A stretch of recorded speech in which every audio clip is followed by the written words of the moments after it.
our get to know today is Brian Doyle, the owner and chef at Cafe Avalaun. I've met Brian. It's got to be 2015, something like that, when you Hmm. Yeah. opened up. Yeah, when you opened up over there, Cleveland's premier 100% gluten-free cafe bakery, specializing in organic local food, great coffee, crepes, and pastries. The other thing I know is something about cats, but I'm sure Brian's going to tell us about that a little bit. And so that I don't talk too much, I'm just going to ask Brian, go ahead and, tell us your story. And like I would say, I think I did to Brandon too, start back as early as you need to go to tell us your story of how you got to where you are today, and then we You can know, it's a very personalized kind of thing. Like, a lot of people in our industry have a passion for service and cooking, and I had that at an early age. And I think around age 8 or so, I decided I wanted to be a chef. I don't know if it was a concrete decision, but it was definitely like I like doing this.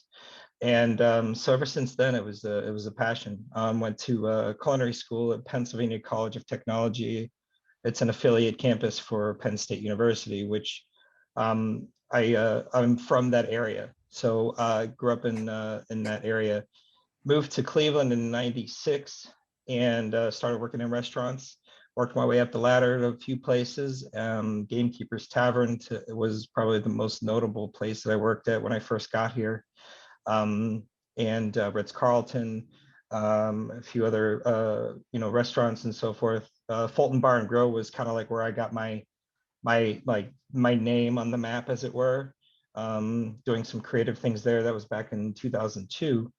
And so anyway, I opened Cafe Avalaun. Did some catering, for a lot of years, but I opened Cafe Avalaun in 2015, a few years after my family and I had kind of figured out that gluten-free was the way we needed to be. Even as a chef, that was a challenge to work in an environment where gluten was present. I set out to figure out how to create, a business that would get me out of that environment, doing healthier work in that regard. So that's kind of like the really quick story of how we came to be and why we do what we do. cool, excellent. Your catering, what was the name of that? Was that, It's called Sow Food, yeah, as in sowing the seeds. And it was definitely like a farm to table concept. And I say it's still our parent company. yeah. And truth be told is, the owner of the company is actually my wife, but I'm the face of the business, and It's good to tell the truth, isn't it? yeah. Yeah. Excellent, excellent. So when you started, tell us a little bit about how you started Cafe Avalaun. I mean, I think I know a little bit as well, trying to find a brick and mortar and to open it up and the risks and the gambles. Tell us about that story. Yeah, it was interesting. The previous owner was a friend of mine, and so he kind of really made it easy for me to get into. I just needed to put together the financing and a business plan. And I had a little bit of help with that. I did go through the ECDI to get my core funding, which was a big help, because they helped me refine my plan and really coalesce all the ideas into actions. And the challenges were pretty big. Not enough funding really to do it the way I thought I wanted to do it. So I had to really bootstrap pretty hard. And in a lot of ways, we still are bootstrapping. I definitely can relate to that, Yeah. absolutely, absolutely. So how do you market? We really utilize the emails that we send out. Those are big for us. They're real, it's like the direct mail thing. Like I can tell you, I have some pretty interesting open and click rates that are really high. They're always in the double digits, No kidding. always. Wow. Yeah. I would say it's never lower than 20% open, and click rates are around the same. So it's like if they're going to open the email, they're going to click.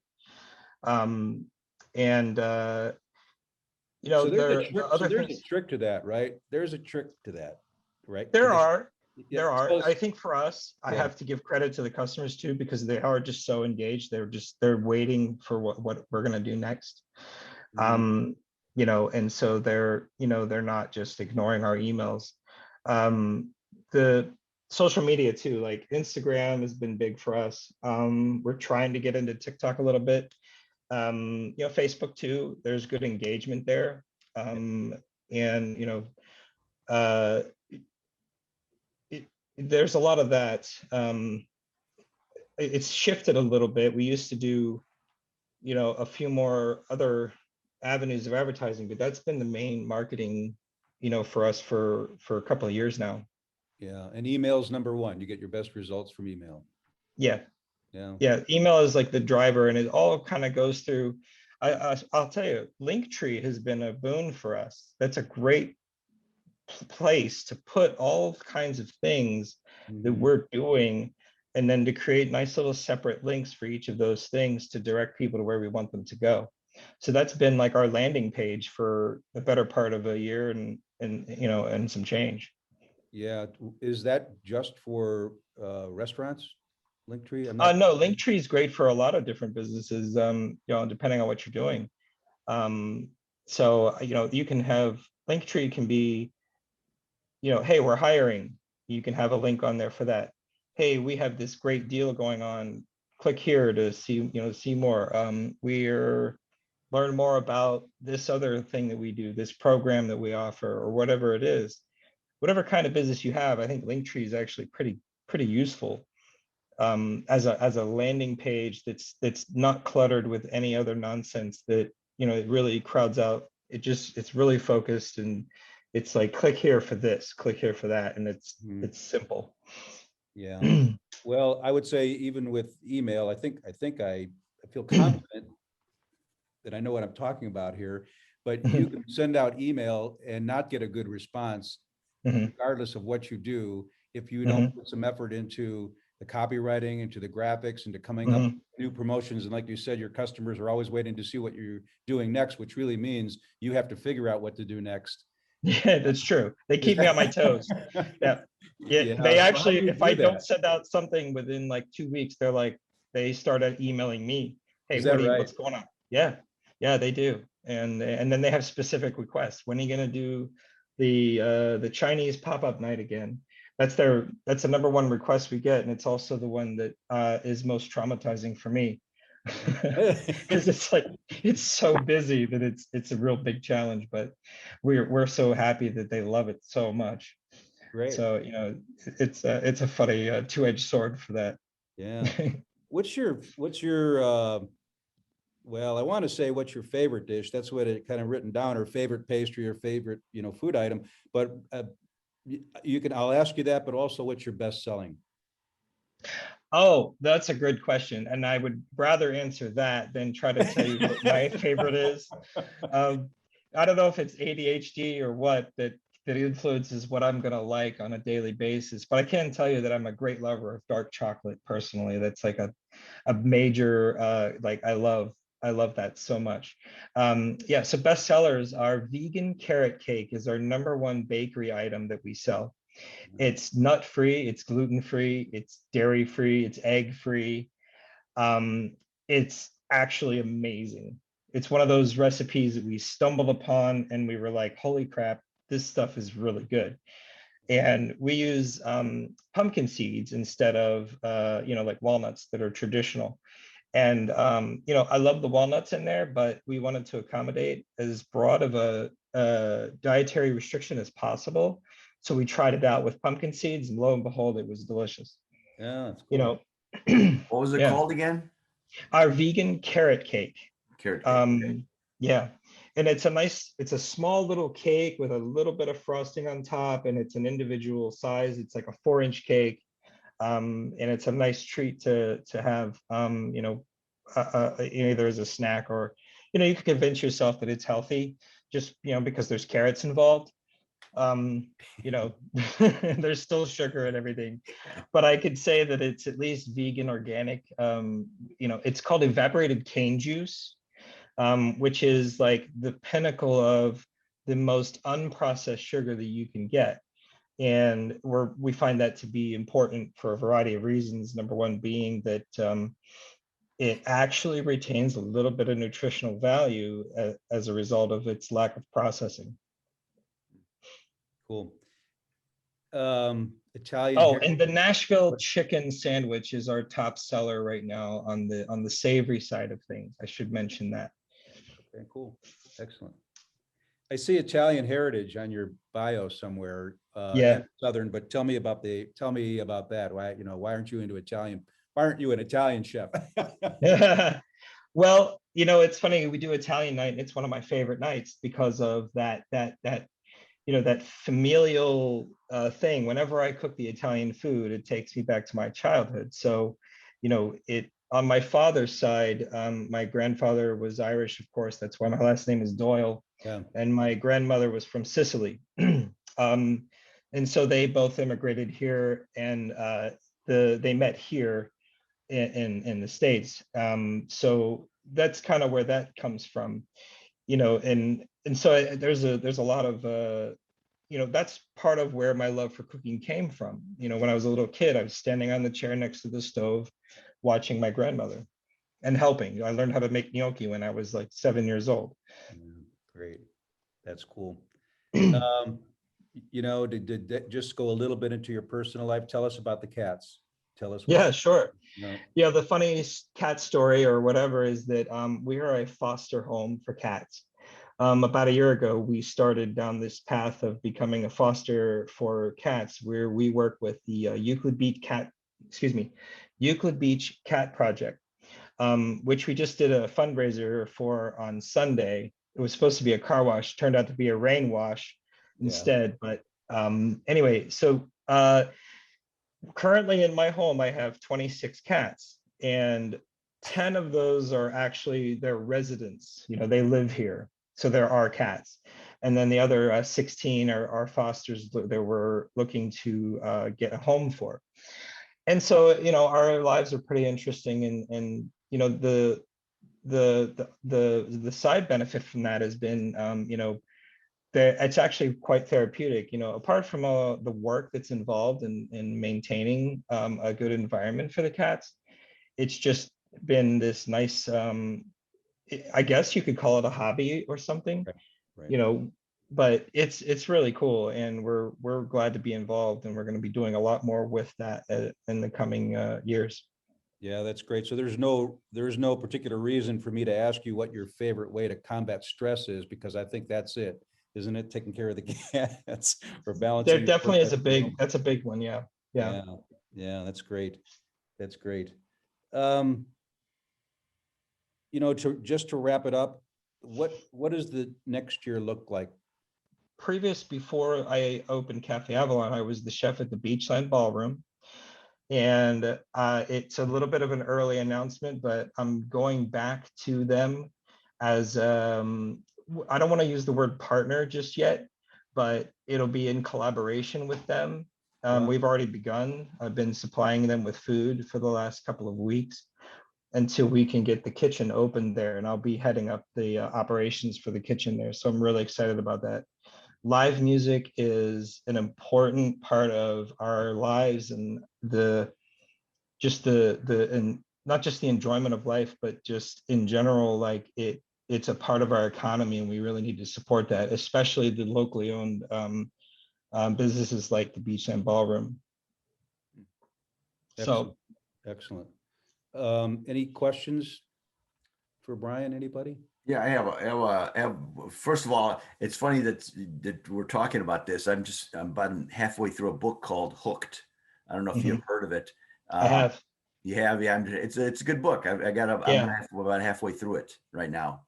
The other question I had was, tell me a little bit more about your menu. You were hopping around a little bit as far as Chinese, Italian, and yeah. What is your? Well, that's the funny thing about our business, is because our main thing is that we're 100% gluten-free. That's our thing. Good. So what that puts us in a position of being is sort of like this all things to that community. The celiac community is looking for that Italian experience, the Chinese experience, because they can't have it any other way. So that's why it's a little bit eclectic like that. Now I should point out that those menus are what we call pop-up menus. So they're very specific events that we do scattered throughout the year. But our core menu is more, I guess, it's based in like a cafe style menu that's maybe, it's a little bit following trend, but it's we're the best known for crepes. It is something that we do. That's our sort of main hook as crepes.